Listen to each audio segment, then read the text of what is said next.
thank you for joining us. We realise that there are many very tempting sessions on offer during this weekend, so we thank you for making the choice and coming to this one. My name's Philippa. I currently lead the programming and advocacy work for Malala Fund, which is the organisation set up by Nobel laureate Malala Yousafzai to promote the quality education of girls.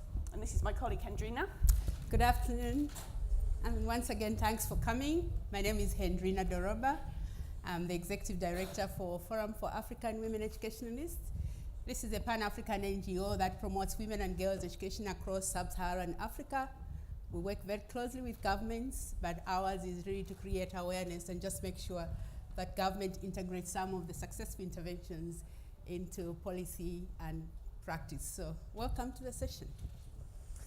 So over the past year, Hendrina and I have had the privilege of co-chairing the Vaki Foundation's Girls Education Alliance, and today we're going to talk a little bit about the work of that group, but position it within a wider conversation about the future of girls' education. So I'm going to ask us to start by all taking out our crystal balls, which I hope you brought with you to this conference. It should be mandatory, or it should have been in the welcome pack. And we're going to think through, what does the future of girls' education look like over the next decade? And what does that mean for our work as people who work on this issue?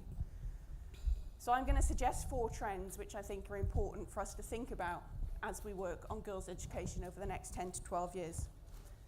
The first is that, as many of us know, statistics on girls' education are changing. So globally, at secondary levels and increasingly at primary levels, girls have pretty much the same chance of being in school as boys.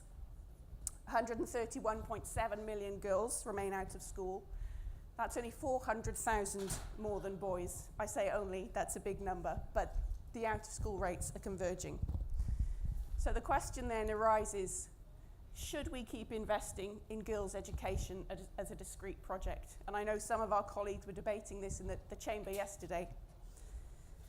Education for girls obviously has value and a future towards 2030, but does girls' education as a discrete project still hold value in a world where out-of-school rates are converging? Before you answer that, let me tell you the other side of the numbers story, which I'm sure you're aware of. So on the other side, though we're seeing this global convergence of out-of-school rates, we're still seeing deep pockets where girls continue to be more systematically excluded than boys, and will continue to do so. So largely girls in the poorest countries are most affected, in places like Northern Africa, West Asia, Sub-Saharan Africa. And then across countries, pretty much no matter where you are, it's the poorest girls and girls living in rural settings who are most likely to be denied an education. And unless we do something particularly to target those girls, they'll be left further and further behind as we head towards 2030. So that's the first. The second is that the international community is increasingly focusing on gender equality, not just in education, but also through it. So with more girls in school than ever before, policy and decision makers are starting to ask different questions. Questions like, how can we make sure that the dynamics within the education system and within the classroom are conducive to both girls and boys learning and thriving?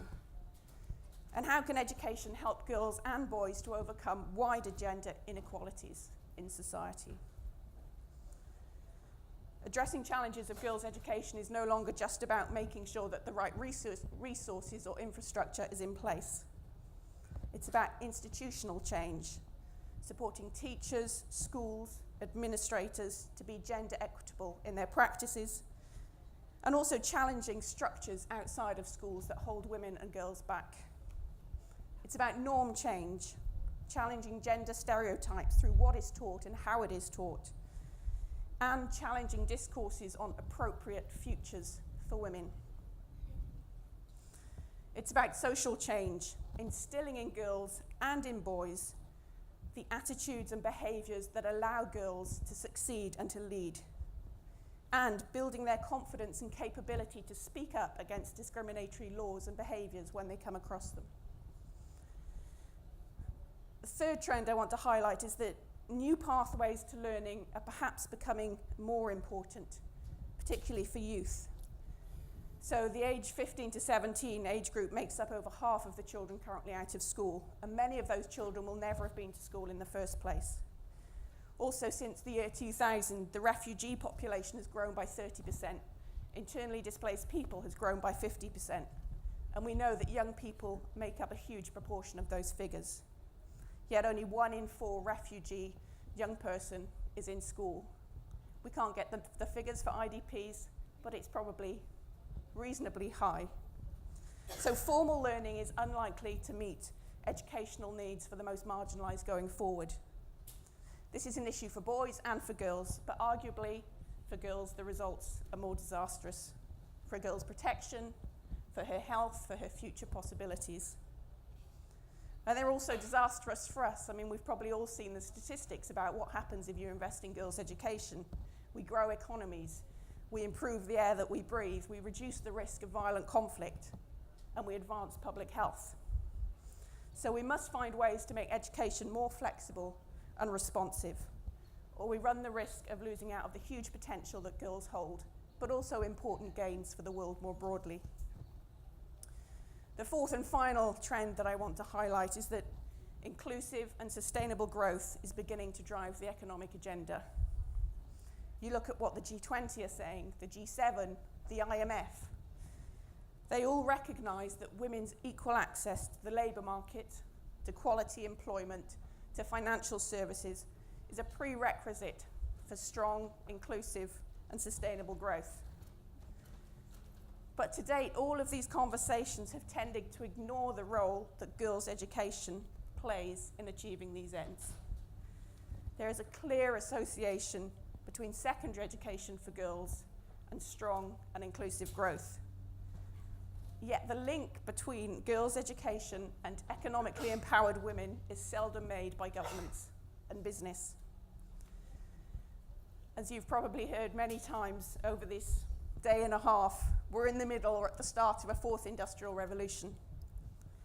It's taking away some types of jobs and it's creating new ones. By one popular statistic, 65% of children entering school today will end up in jobs that we haven't even thought of yet. Education is essential for preparing girls for this new world and for making sure that we don't repeat the mistakes of the past, which have left women with low-paid, low-status jobs and promoted economic growth that's leaving many behind. So those are 4 trends that I want to throw out there as we think about what does our work on girls' education need to look like in the future. And I'm going to hand over to Hendrina, who's going to offer some thoughts on what the shape of our work may be. Thank you. Thank you, Philippa.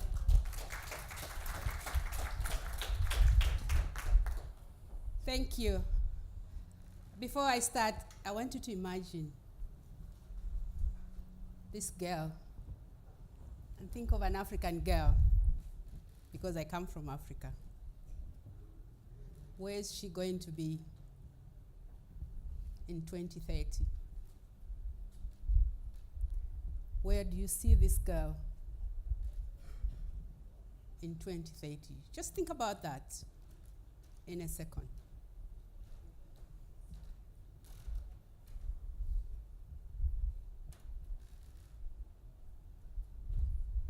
I guess I have 101 answers. But we see this girl as a person that is enjoying education as a right. One thing that we know for sure is the fact that everybody knows the needs. Everybody knows the importance why we should have girls' education as a priority agenda in every policy in every country. And I'm sure you agree with me that so many policies have been put in place, so many actions have been put in place. And yet, this girl, who could be me, Hendrina, is still being left behind. We are still part of the statistics as women or as girls who are dropping out of school, we are still part of the statistics as girls who are not learning anything in the school. And yet, we want to prepare the girl with 21st century skills, that they remain relevant to the economic development of the country, to the economic development of this world, and to the economic development of the at household level. Have you ever asked, what is it that we are not doing right? Why is it that we still have so many girls out of school? Why is it that we still have so many girls not taking a position of leadership? And the whys and whys are many. So as the Girls Alliance, we've been asking ourselves those questions. What is it? Where have we gone wrong? What do we need to do differently? Because remember, education is a right. And every child out there, it doesn't matter where they come from. It doesn't matter whether they are disabled. It doesn't matter whether they are rich. And it doesn't matter in whatever form. They still need to enjoy that level of education. So what have we not done right? And I believe those are the questions we'll continue to ask. And as an alliance that is working on these issues, would want to hear your insights as well in terms of what do we need to do differently. But from our interaction, one of the things that we know for sure is that we need to move away from just teaching these girls to actually making the girls learn. Because it's the learning that is going to transform this economy. And unless we shift our gears into the learning mode, we will not be able to give priority to these girls to be able to learn. The second bit that we've been discussing within our alliance is the fact that we have millions of children that are out of school, as Philippa has highlighted. How do we define the classroom then in a situation where we have over 40 million of children out of school? We see the future where we are going to define the learning space in different ways.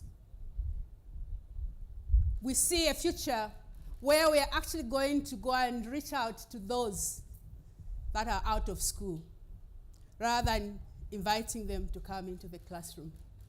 And that will require investment in promoting girls' education. That will require investment in terms of putting up infrastructure that will ensure that these girls out there, and it doesn't matter where they're coming from, are given the opportunity to learn.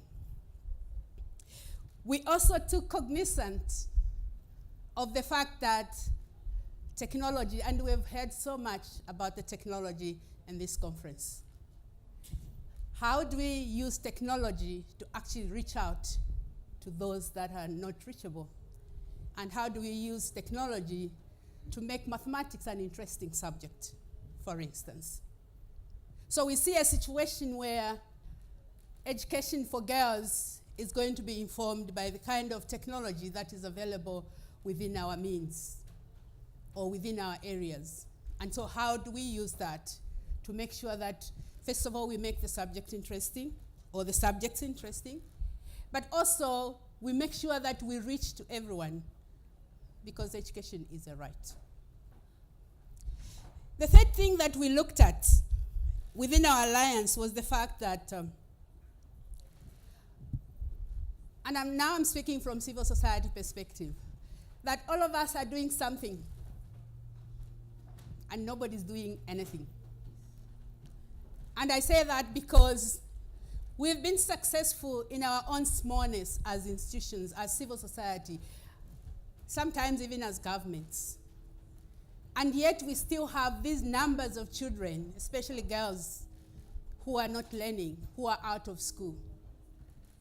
Now, what we see as the future is, how do we collectively bring the expertise and the resources and everything that we have done together that has been successful in our smallness, package it in a way that we can hand over to government, if at all it's government, or to partners, so that they can scale that up.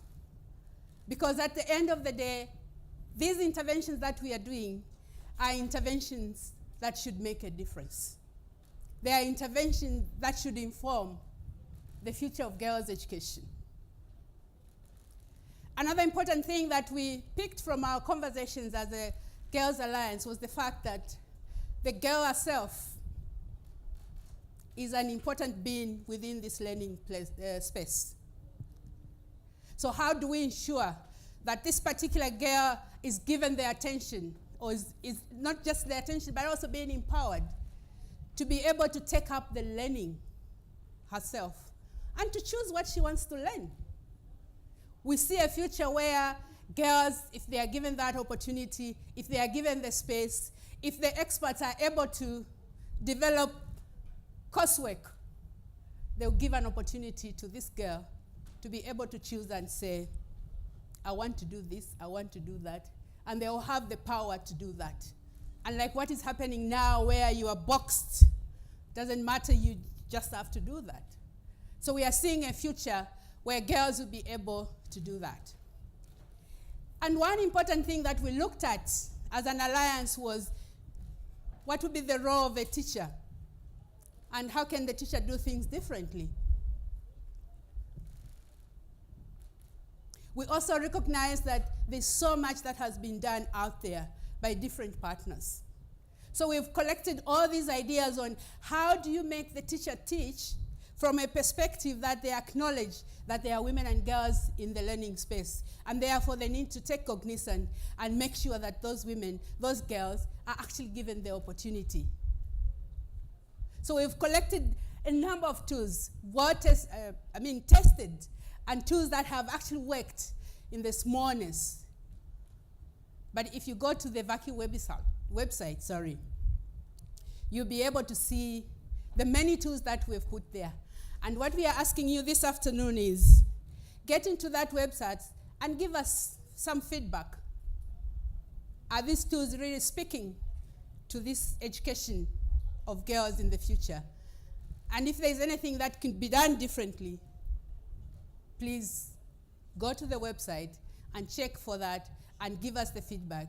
And hopefully we'll be able to get your input and be able to prepare this teacher who is going to train, who is going to facilitate, who is going to guide this girl so that they are able to fit in the 21st century.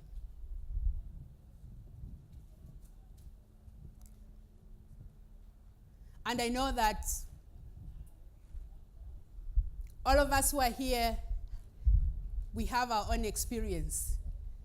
And within an alliance, we are asking you to say, where do you see this education of the girl child? Where do you see it in the next 10 years, in the next 20 years? And we'll be happy to get your comments and get your understanding. Thank you so much.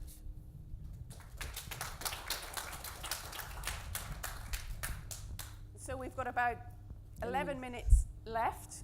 We were asked to spur some thinking and then leave plenty of time for discussion.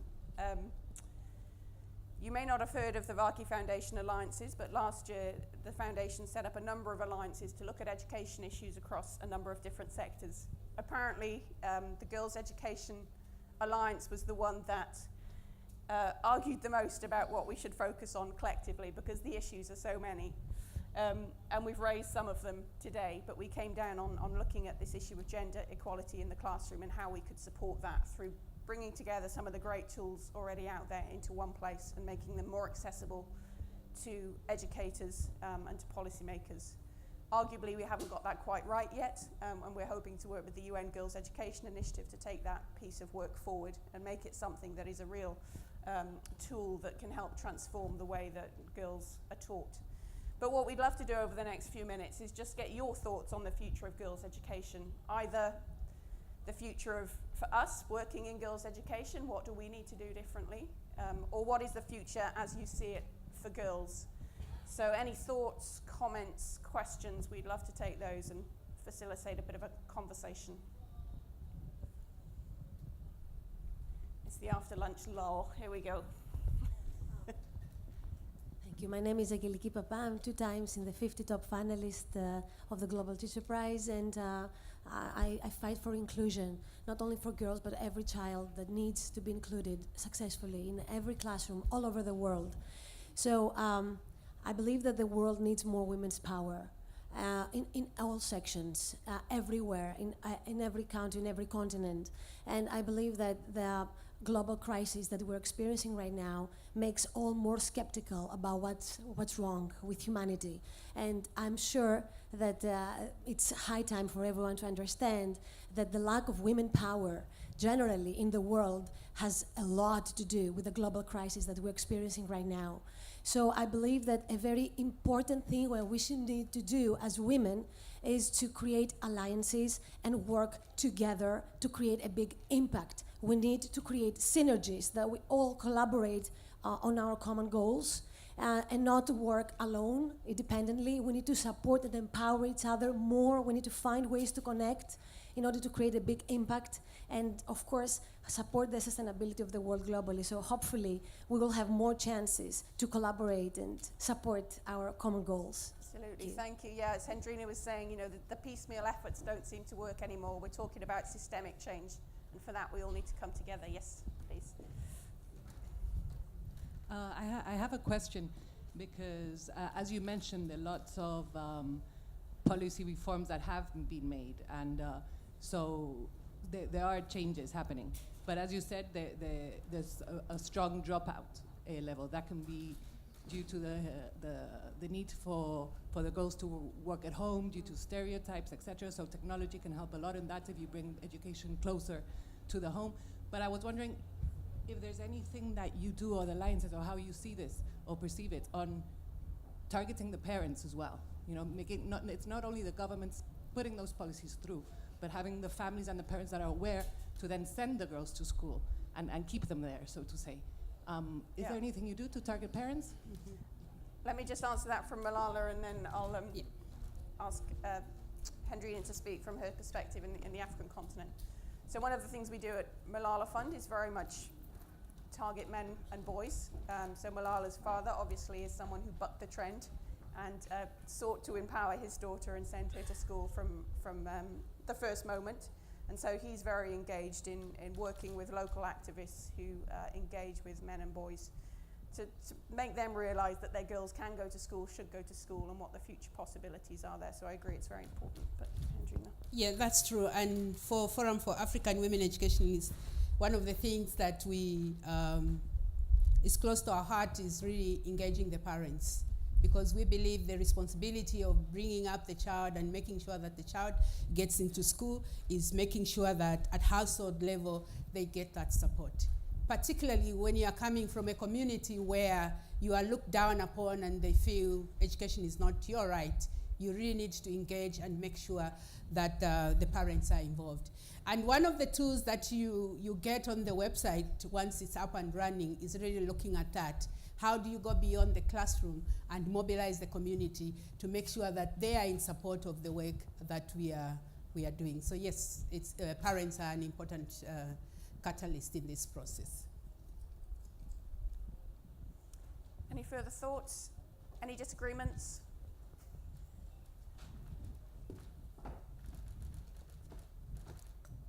Hi, my name is Dana. I think role models are a great thing. And when you create role models, people who have made it from the communities and that can go and talk to girls, then they will create hope. And I think this is what most of these girls need. They need hope to start off with. So what are your thoughts on that, and what are you doing in that regards? Thank you. Yes, indeed, role models are critical, and if we are talking to girls again who are looked down upon, they need to see people that have succeeded. They need to be encouraged in a way that they feel or they get challenged to say they can even do better. So role models is very, very critical. But that can only happen if we make sure that the girls actually acquire the kind of education that we need and are able to be positioned in places where they will be able to give back to their community through modeling. Yeah, so it's an important point. We appreciate that. Thank you. I think too, I mean, I've been thinking about this last couple of days. I would 100% agree, and I think teachers play a huge role in that. It's been interesting, the debates we've been having over the last couple of days about whether you need knowledge or whether you need soft skills, or what is the mix of a relevant education.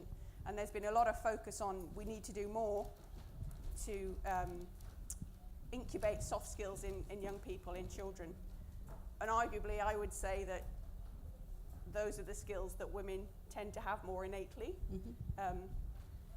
And the jobs of the future are seeking the skills that maybe women are born to do, because they tend to have more of those soft skills. And please feel free to disagree with that, but that was just one of my thoughts wandering around this place over the last few days. And so I think, yeah, female teachers who can really encourage girls to succeed and to follow their dreams is incredibly important. Yes, please. Hi, my name is Dina. I'm a founder of a startup that does financial education for young girls and based in New York. I was just a thought to put out there. I really don't know what the actual solution for it is, but I'm just wondering, and we've talked about we're all interconnected and we live in one world. And with the women's movement and the Me Too movement that's happening, I'm wondering if focusing also on the women in the Western, more developed countries, because they still also have a lot of challenges in education in different levels, and sort of including them with everything that you guys are doing and focusing on developing countries. I'm wondering if there's something there that could happen for women and girls to pull each other up together on the different sides of the world, because we do live in one world and we do have challenges, yes, different levels, but we're all trying to move forward together. So just wanted to put that out there. Yeah, sure. And maybe we didn't say a little detail about the alliance. It's not only for developing countries. The alliance is global, and it included women working on girls' education from various parts of the globe. So that in itself makes you understand that it's not an issue for developing country, but an issue globally. And the issues may be different, so we contextualize it depending on the need and depending on the issues that need to be addressed. Thank you for the input, yes. We have a couple of hands this side. Hello, my name's Daniel with the International Rescue Committee. Just wanted to build on your point about the importance of engaging caregivers. Beyond men and boys, obviously very important. We wholeheartedly agree. We've seen a lot of success, specifically in sub-Saharan Africa, in DRC, with engaging moms and mothers clubs, and actually like the power of the community, to quote Hillary Clinton, a village raising a child. But when you engage groups of moms together, it not only in terms of getting girls into school, but then maintaining and like retention and making sure that they stay in school. So having the financial resources to be able to continue to pay the fees, and then also just culturally making sure that this remains important in the community. So just putting that out there, agreeing and building on it. So thank you. Thank you. We appreciate it. I think that's a really important point. I was just in the session prior to this that Rebecca Winthrop was doing about leapfrogging education. And she talked about actually we need to move from a trajectory of focusing on access, then quality, then relevance, to focusing on all three together. So we're not just talking about we need to focus on what goes on in the classroom, we've still got to focus on getting kids into the classroom. Yeah, I think this is the final question. Since we've been focusing a lot on looking toward 2030, is the Girls Alliance, do you have an agenda going forward toward 2030? Are you taking it one step at a time, or once you've finished with the website, is there something we should be looking forward to after that? So no plans at the moment. So as you know, one of the prime conveners within this space is the UN Girls Education Initiative, and the Girls Alliance was brought together to work on a time-bound project over a year. We're now going to have conversations with UNGAI, which is the UN Girls Education Initiative, about how they might want to take some of that work forward. Actually, many of the members of the Alliance are also members of UNGAI, so we meet in different places at different times. So we will continue to be engaged, but I think probably through UNGAI and others leading the conversation. I think that's all we have time for. Yeah, and we just want to say thank you so much, and just to remind you that issues of girls are multifaceted, and therefore it requires collaboration, cooperation, partnerships, and I believe we can work together to create that change for the 21st century. Thank you for being with us. Thank you.